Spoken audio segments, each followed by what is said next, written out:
Hey, what's going on, y'all? Welcome to another episode of Eat Up Mondays, where every single Monday I share a spiritual meal with you that prayerfully will help you to start your week off right. Listen, last Monday we talked about there's no way around the process. We don't care who you are. I don't care where you're from and what it is that you do.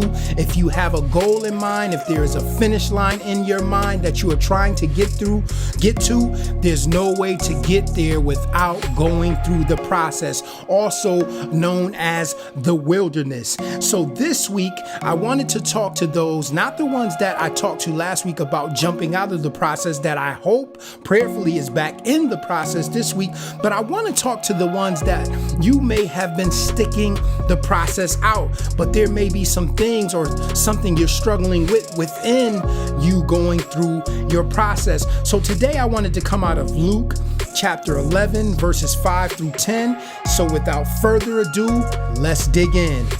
Verse 5 says, "And he said unto them," this is Jesus talking, "Which of you shall have a friend and shall go unto him at midnight and say unto him, Friend, lend me 3 loaves. For a friend of mine in his journey is come to me, and I have nothing to set before him. And he from within shall answer and say, Trouble me not. The door is now shut, and my children are with me in bed. I cannot rise and give thee.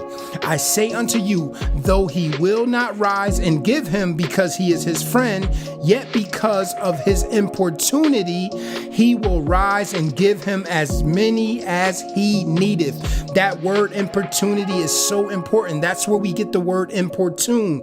That word means to trouble with request. In other words, keep on asking, to annoy, to urge persistently or repeatedly. The word persistency or persist means to stand, to endure, to continue, to refuse to give up when faced with opposition or difficulty. So he says, listen, if anything, he's going to get up and give him what he needed because he continues to keep asking. He continues to keep on knocking. And the scripture goes on to say, "And I say unto you, ask and it shall be given you, seek and ye shall find, knock and it shall be opened unto you. For everyone that asketh receiveth, and he that seeketh findeth, and to him that knocketh it shall be open." And I wanted to encourage all of you that are in the process, that your knocks may be starting to get faint. You may be starting to feel weak, banging on that door. Listen, I am encouraging you to keep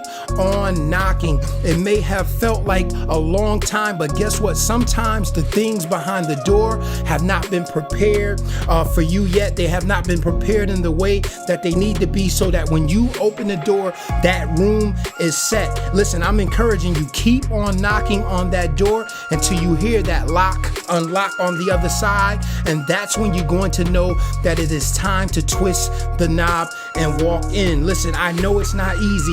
Sometimes it's very hard being persistent, being consistent, but I'm telling you, if you stand firm at that door, if you do not walk away from that door in due season, you will hear that lock unlock from the other side. And this is why it is so important that you stick and stay, because listen, when the time comes and everything is prepared on that other side, the entry is immediate. There's no time to waste. There's no time for someone to wait for you to come back to the door to walk in, because once it's done and prepared, that's when it is time to take action. So if you are in the process and you've been faithful to the process, but you are feeling weak, you are feeling a little low, listen, keep on banging, keep standing firm, and know that eventually the door will be open. Listen, know that I love you guys. I appreciate you for listening every Monday. Listen, don't forget to like, share, and subscribe to the channel. Listen, share with somebody else. Share with somebody that you know may be going through, they may be struggling with their process. You see them and they're being faithful, and you want to give them something to encourage them. Prayerfully, I hope this encouraged you, because listen, this was a message for me, because I'm also in the process. I'm also being persistent and consistent, and sometimes, listen, I get tired, but guess what? I understand from what Jesus said, from what the scripture said, from from what life has taught me, if we keep on banging on that door, eventually that lock will be unlocked from the other side, and then we'll be able to twist that knob and walk through. Love you guys, and until the next time we share a meal together, until next Monday, shalom.